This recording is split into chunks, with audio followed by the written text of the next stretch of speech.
So welcome back. The last time we started to talk about what software development happened to be, it always ended up being the case that it's just a lot to take in, and it's a lot easier to learn how to do it step by step if you're willing to start at the beginning and work through examples. I mean, there's no better substitute. It's easy to take a book and read it and then think you understand, but you're faced with the problem of having an open IDE like I have right now and no idea where to begin. The point of these particular video lectures is to hopefully help you get to the point where you have more confidence and you're able to actually think for yourself as it relates to building solutions in code. So what we'll do is walk through basically most of the languages I care about, starting with C++, because I happen to be wanting to get back into that right now. And my hope is just that, maybe together we can figure out how to do a lot of things that will hopefully just improve your skill set. So right now what I've got is just a blank Visual Studio page. And I mean, hopefully, you guys know how to get Visual Studio from someplace. The secret is you don't necessarily need Visual Studio, but it has a lot of features that make it easier to just write software.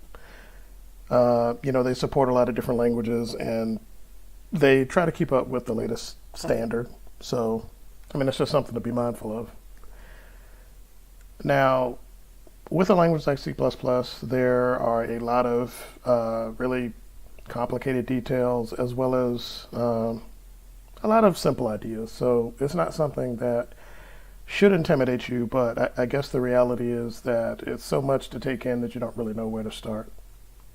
So if we built our first project, I mean, it'd be as simple as, clicking File and let's see. If we do a new project, then we're presented with a lot of options. We're going to start with C++. We're going to start with an empty project just because it's, I like to start from the beginning. It helps me not get into the bad habit of letting the IDE do everything, and it helps me if I want to try to learn something new, just start from scratch so that I have no choice but to actually learn what's there. I mean, that's what works for me. So I don't know what'll work for you, but if you follow along with me, then you'll be able to get to the same result and I guess the same endpoint. And it makes it a little easier to take that next step. So we'll just make a sample project.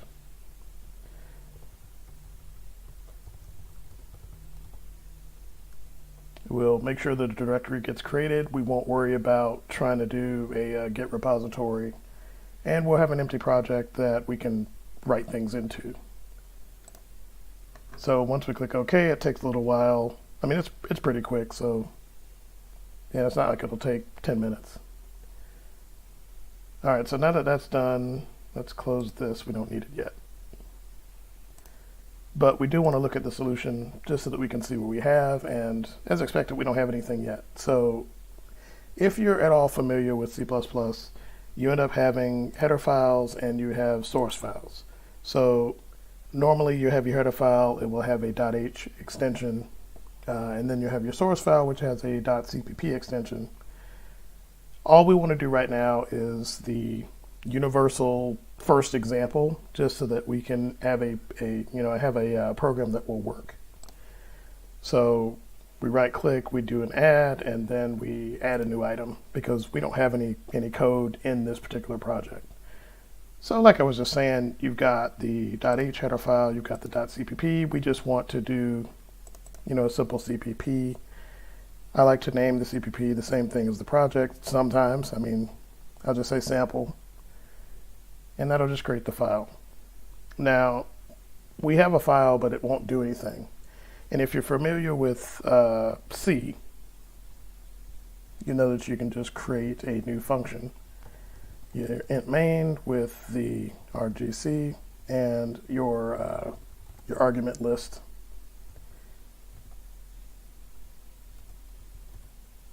And the only thing that you would need to do is you return 0. So right away you notice that the compiler is helping you and saying it doesn't know what the identifier R is. And all that really means is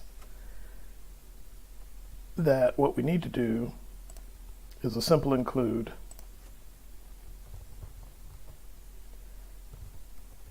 so let's see, we'll just do IO stream. And the reason we do that is we want to give the compiler the basic definitions so that you don't have an error. And at this point, I mean, you basically got a complete program. But there's a little bit more to it.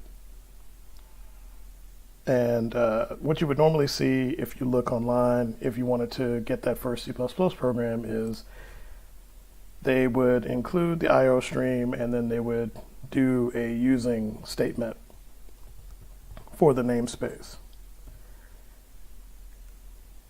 And then they would do a simple hello world. They would print to the console.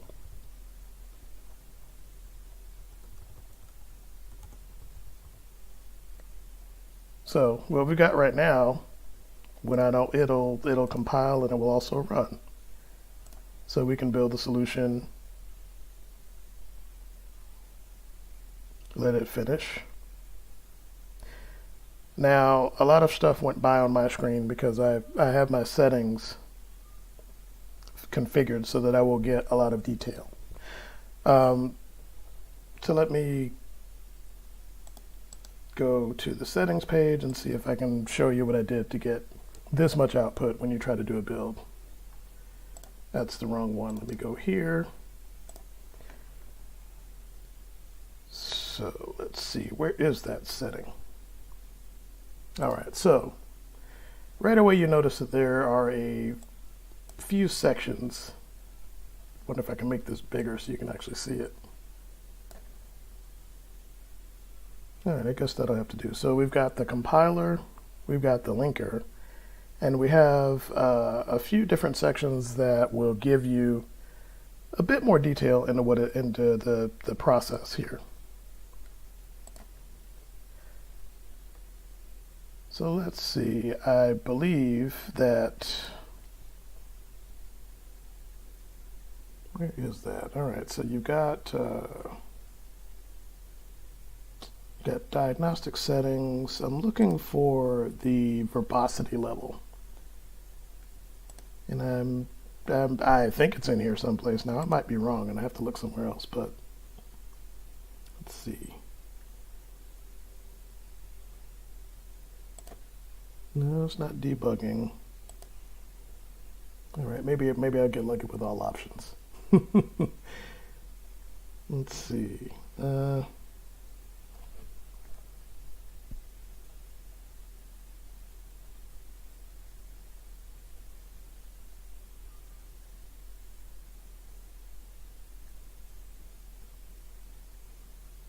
Incremental linking, no.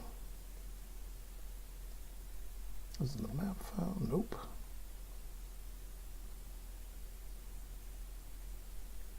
Where is that setting? Maybe it's not there at all. Maybe it's, let's see.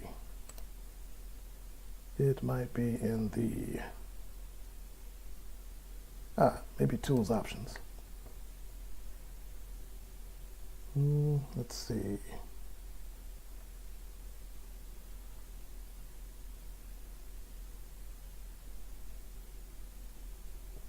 Is it in the output? I'm not sure yet. Let's see, projects and solutions, general settings, show output window.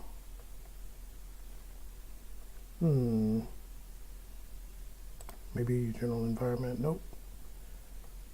Let's see.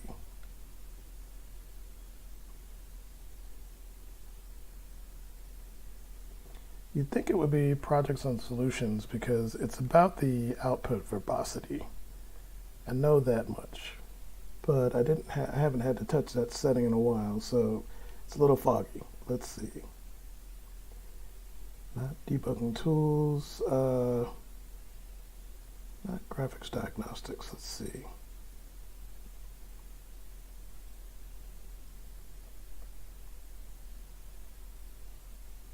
Yeah, I don't remember where it is. All right, maybe it'll come to me. But let's see. So we've got a simple program now that will print out hello world. And if we want to run it and actually see the output, now you could run this from the command line, and actually let's do that so that you can see what happens. So because we are doing work on the E drive, you might be doing work on C drive or D drive or some other place, but you just want to go into the right location and let's see. You want to go into the directory that has your executable.